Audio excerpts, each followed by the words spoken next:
Hello and welcome to Business Today. I'm Siddharth Zarabi, and with me now is Roberto Bocca, the head of energy and materials at the World Economic Forum. Roberto, welcome.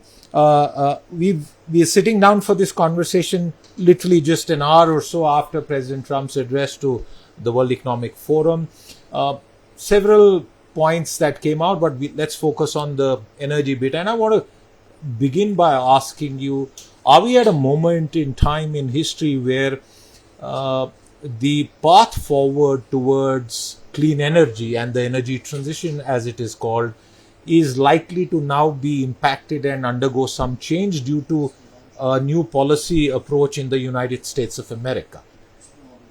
Very, very important question. I have a couple of points there that hopefully address your question. One is, first of all, let's remember there is not one energy transition that is the same in every country. So yes, there might be an impact, but in some geography different than others. And the other point is also that if you think at energy system, they're really long term. So investments that are made pay back over 30, 40, 50 years.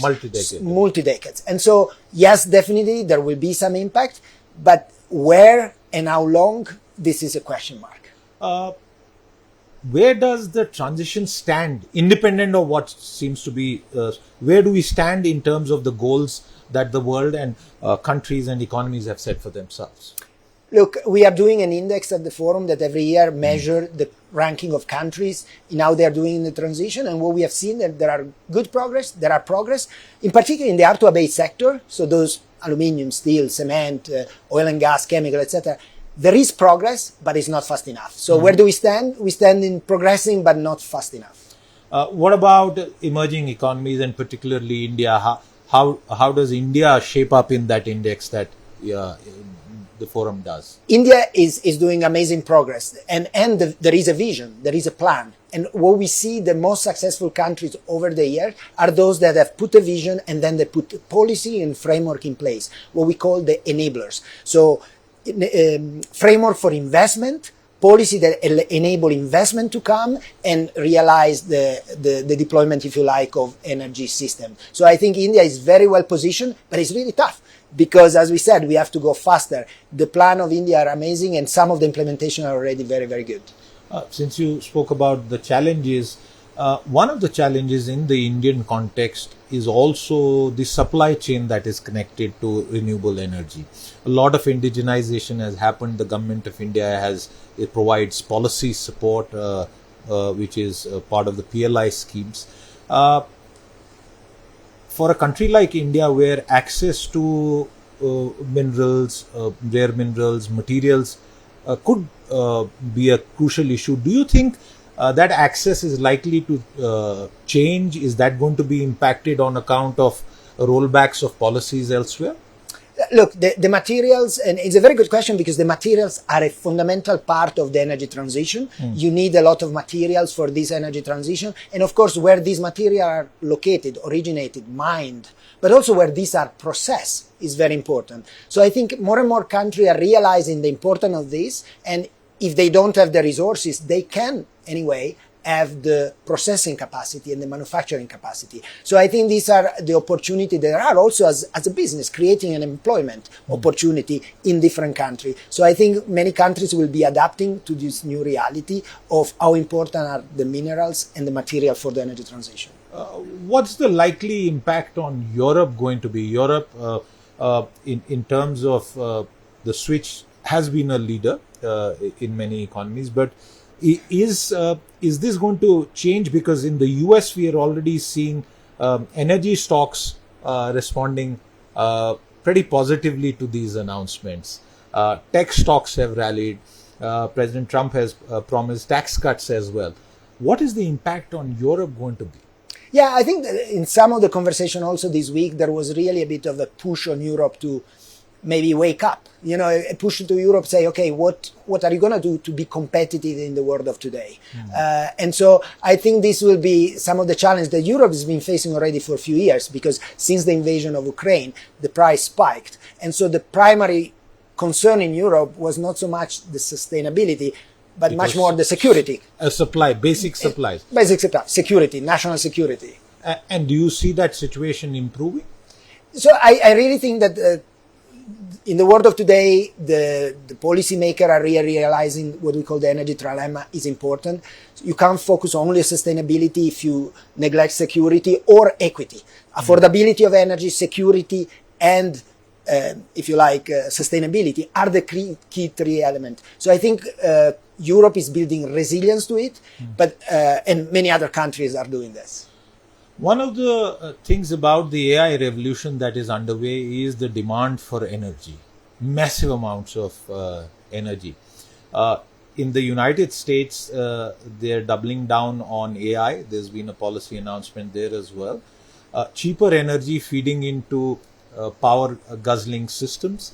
How will the world shape up to the new demand that AI is creating for power and energy? And do you think in the clean energy transition there are any pitfalls on account of this massive demand?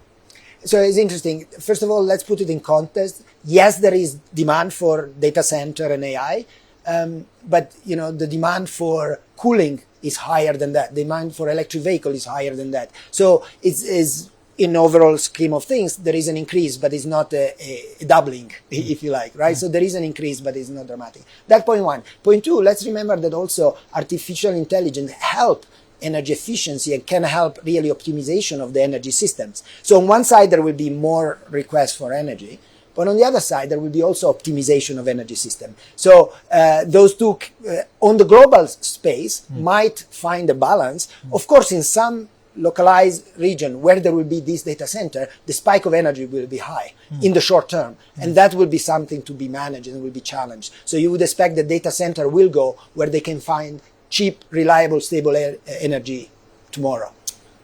We've discussed multiple bits and pieces, but the question that I want to summarize this part of the conversation with is the whole development of renewable energy, that movement towards, and like you said at the very start, different economies are at different stages of an evolutionary path.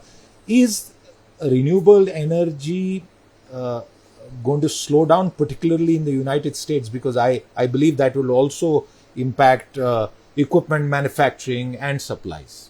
So you were referring earlier also to this question on the supply chain and some challenges. So it's possible. With that said, if you look at who has really driven the energy renewable part in driving down costs, is mainly been China. Now, the world has benefited from the China dropping dramatically the cost of solar and wind and batteries and electric vehicle, etc. So country can still deploy a lot of renewable while they build what we were talking earlier. They build their own supply chain, their own manufacturing capacity, etc. So I think potentially it shouldn't slow down, because eventually it's an issue of what we call the business case. If there is renewable energy that is cheaper than any other form, you will put renewable energy. It's a business decision, and country will do the same, right? So I think is not straightforward, or there will be slow down because there is more of a focus on other things. Actually, I think the boat that left the harbor is going. The question is the speed. Okay, we'll come back to India. For India, the size of its population, the energy needs, it's led to a situation where the government there has to take an independent path. The lack of funding, for example, on climate change, that didn't come to the developing world. More recently, with regard to crude oil and the purchases of Russian crude, because we have absolutely no alternatives. For India, how do you see, at what stage do you see it on the path towards being more dependent on cleaner energy rather than fossil fuels? Because we still are coal dependent to a large extent when it comes to meeting our power needs.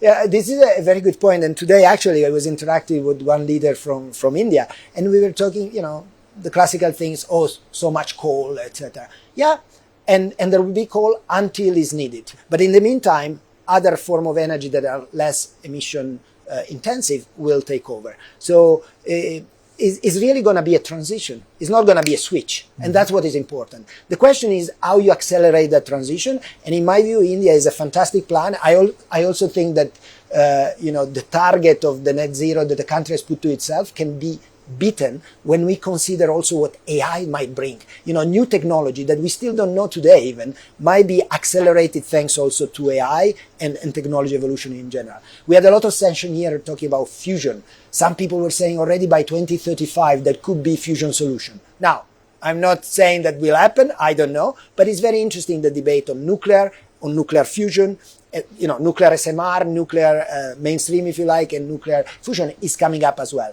So there are a lot of opportunity that technology will bring to the fore. Some of the orthodoxy around nuclear power, and of course the risks attached to it, including we saw play out with certain incidents in the past, is that likely to change? Because one gets the sense that nuclear in some ways might come back in greater fashion in the years ahead. Yeah, it first of all is a national decision. The different nations have a different perspective on it. But some of the new technology have this point of, subcriticality. That means if there is an accident, the nuclear plant would stop. So there are new technology that are smaller nuclear plants, small modular reactor, but also are technology that are reusing nuclear waste to feed the system, and that they will stop if there is an accident. So much safer intrinsically. So I think the nuclear that we have in mind is the one of the big accidents, and that's dramatic. But I think the new nuclear or even the fusion down the line will have a different profile. How critical is it for a country like India to not just be a consumer but also be a producer, both at a technology level and at an equipment level? Because you gave us the example of China, and I can't help wonder whether India as an economy could face issues on account of China's dominance in this space. Yeah, and every other country from that perspective. It's not just for India, it's an issue of energy security. So from energy security, but I also think from a perspective of social, if you like, aspect, if you have your own manufacturing, your own supply chain, that is very helpful. Now, we shouldn't go, autarkic and having, self-sufficiency. So the two recipes, yes, do more also within your country, but also diversify your sources of supply. That is the best way to be secure. You don't agree with self-sufficiency on account of basically that it's not feasible in this world? Well, I mean, it's really challenging. And I think in general, trade can optimize some of these things as long as you are resilient. So yes, could be a choice, but self-sufficiency in many sectors could be very, very expensive. So not optimal from that side. So it's an option that different country, of course, big country can consider that. I think the US is definitely going in that space. But I think there is still the opportunity to trade, and trading with the diversification set of actors will allow you to be more secure and resilient. What next column or blog will you write, considering the developments that are underway, if you were asked to focus on the big couple of mega trends that you see in this space panning out? Actually, I just written it. It's about it's not published though. Okay, that's fine. So, but it's about the energy transitions. So there is not one energy transition globally. There are multiple in every country, and every energy transition is part of a bigger transformation of the economic system. You refer in your question to all of these transformation. So there are multiple energy transitions.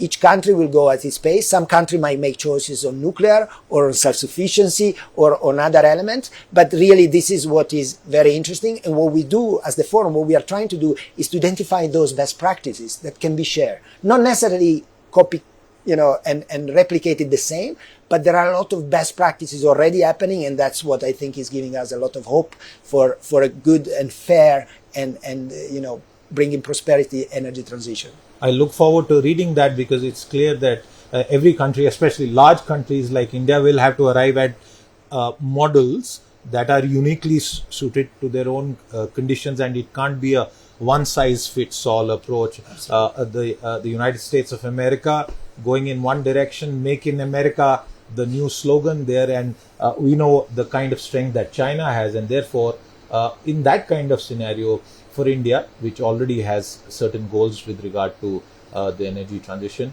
the evolving future will be very, very critical to watch out for. Roberto, thank you very much for your time with us today. With that, it's a wrap on our coverage here at Davos. We'll see you again. Until then, goodbye.